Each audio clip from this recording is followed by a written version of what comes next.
The Night of the Moth update is coming soon, and Bethesda has given us some details about it.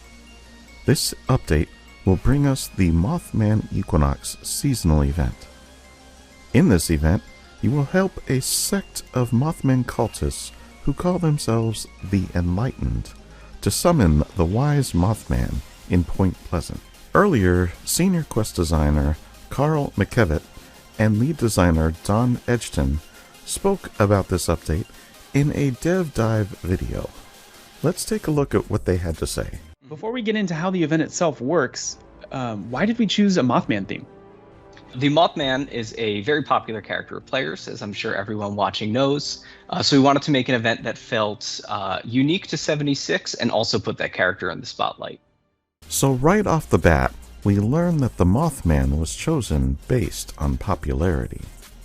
What can you tell us about the actual flow of Mothman Equinox? The objectives, what we'll be doing, everything there.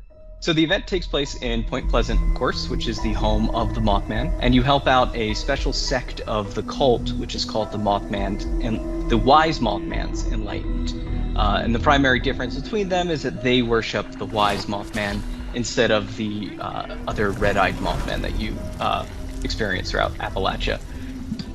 During the event, it's split into two phases. We've got the preparation phase, in which you help the cult prepare the grounds in order to summon the Wise Mothman, and then we have the ritual itself, in which the players experience some otherworldly effects of a special hallucinogenic dust in the air, while also protecting the ritual site from heretic cultists that want to destroy them. You mentioned the Enlightened. What else can you tell us about them? Any characters you can discuss? So the Wise Mothman Enlightened are a separate sect of the Mothman cult. Players are probably used to by now fighting heretics throughout Appalachia, the normal Mothman cultists as we call them. But the Wise Mothman's Enlightened are a new branch of their cult that is friendlier with players. But the specific difference between them is that they worship the Wise Mothman, who has purplish, pinkish eyes. Players have probably met him during the Path to Enlightenment event that's currently in the game. But they see him as kind of a guru and a teacher. And they do not follow the red-eyed pretenders, as they call them, or the normal Mothmen that you see throughout Appalachia. We find out that the Mothman cultists have different sects. Each one worships a different version of the Mothman. We learn that they do not get along and see each other as pretenders, or worse yet, heretics. This causes them to clash and fight amongst themselves. The Equinox event brings this to bear and puts us, the player, right in the middle of it. For people who haven't had a chance to try it out in the PTS, is there any advice or words of wisdom you can share with them about it? So the best advice I can give for the preparation phase is to look to the rooftops when trying to find the totems. We added some special effects to make them a little bit easier to spot, but just generally looking up will help you find those. During the defense phase, things get a little bit more interesting. You have to protect multiple pyres at once. At first you'll only have to protect one, but then you'll protect two and eventually three. And the thing to keep in mind is that once the second pyre goes under attack, the attack on the first pyre will not stop. So make sure that players are trying to spread out evenly throughout the area, protecting all of them evenly. And this is important because the rewards you get are determined based on the number of pyres that are left lit. So you'll want to make sure that all three are still intact when the event is over if you want the best rewards. Now that we know what is happening, we need to know how to run the event. So we learned some of the best practices for the event. The event is broken into two phases. Part 1 is the preparation, and we have to do a few things to get ready for the summoning. We have to clear the pyres, destroy the totems, and collect red stag blood. The second part is defending the pyres. The first pyre will be attacked by the first wave.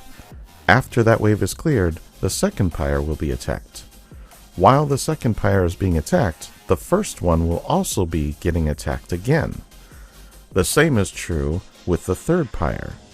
While it is under attack, the other two will also be attacked. The goal is to protect all three pyres. The more that survive, the better the reward. Can you tell us anything about how the event has changed based on feedback?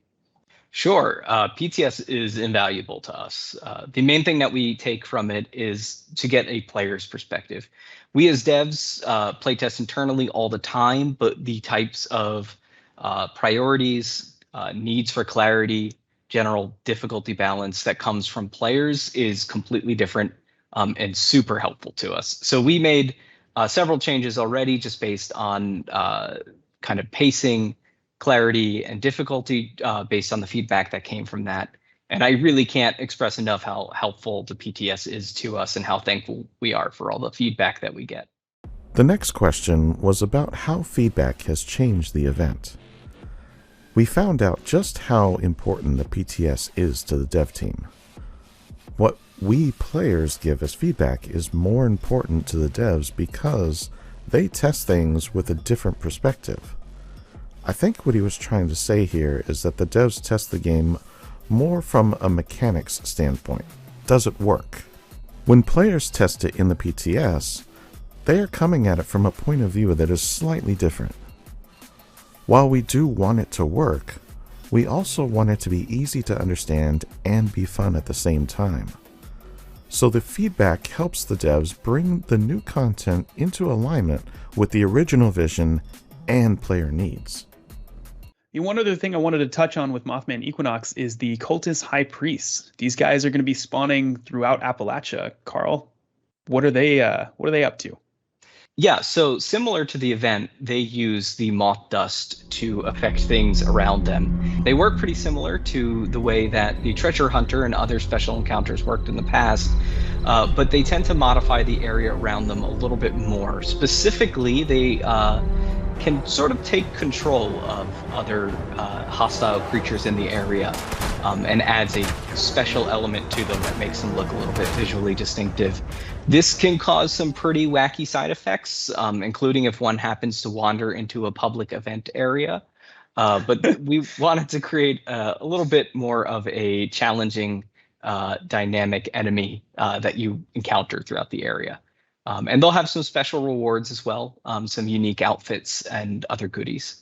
For everyone at home, I just wanted to call out that Mothman Equinox is a seasonal event. So like Meat Week and Fashnacht and many of the ones that came before it, it'll be live for about a week at a time.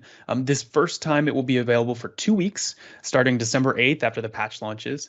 And then you'll be able to join the event in-game on the hour, every hour. So that'll be at Point Pleasant in the forest, like we mentioned before, and it'll be available for 2 weeks. Following that, we don't have an exact frequency nailed down just yet, but we're looking to run it about once or twice a year.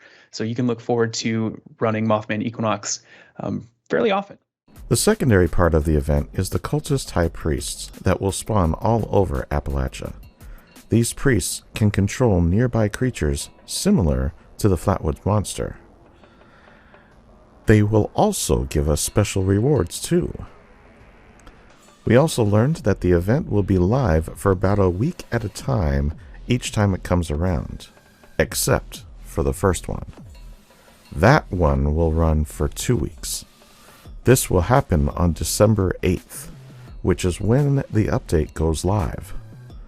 Much like other seasonal events, it will run every hour on the hour.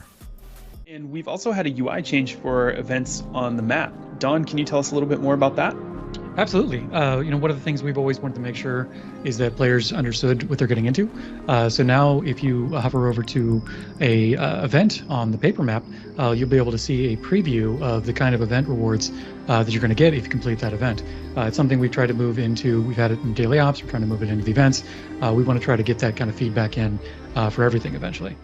So searching corpses, can you go into a little more detail about how that works?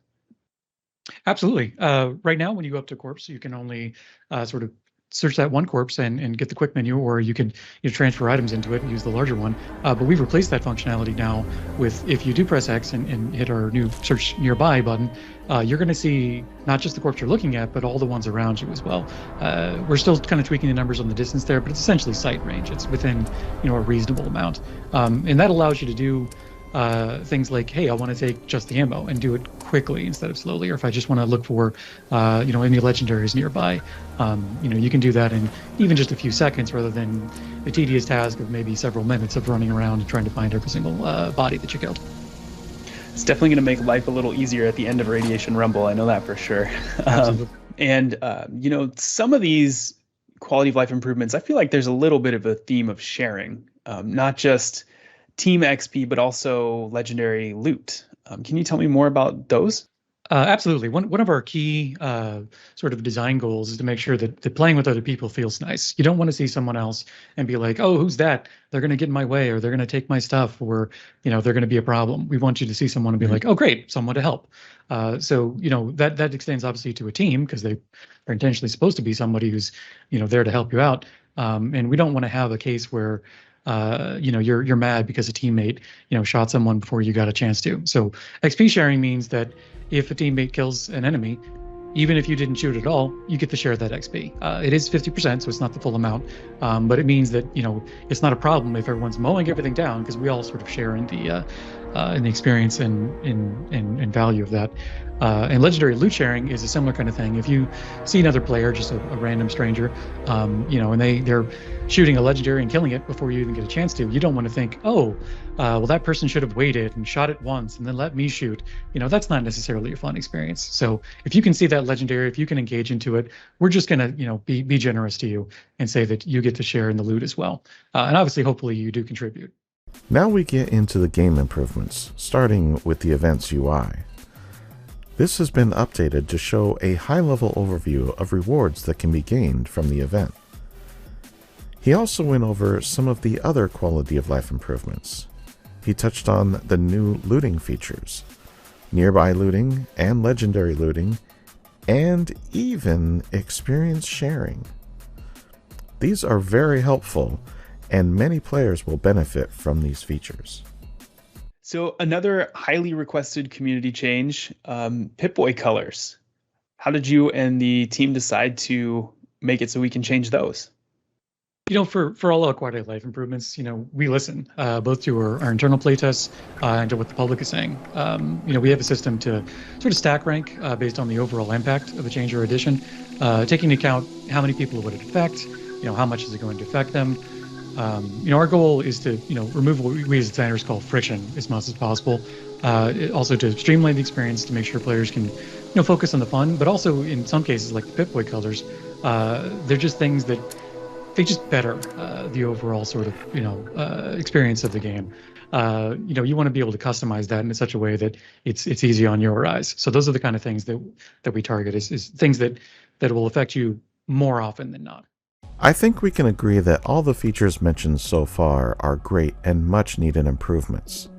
He also touched on the Pip Boy, specifically the ability to change the color. Personally, I don't really care for this function, but there are players that will enjoy it. I should also point out that the PTS will remain open till December 7th, and there is a pennant that can be earned just by joining the server for a short time. If you want this, and you have 76 on the PC through the Bethesda launcher, then I encourage you to join and test the event for yourself. If nothing else, you will get some practice in before it is for real. This weekend is also loaded with extras. Those extras are double score, double mutations for daily ops, double caps, and Minerva's big sale. Also, Thanksgiving weekend will bring double caps, double script, and the Purveyor's sale. There will not be an Inside the Vault article next week, but there will be one the week after, and that will give us more info about Season 7, so stay tuned, folks. Well, that about wraps it up for this news video. If you enjoyed it, consider giving it a like, subscribe, and share. It really helps the channel, and I so very much appreciate you all. As always, I'm just glad you stopped by, and I'll see you in the next one.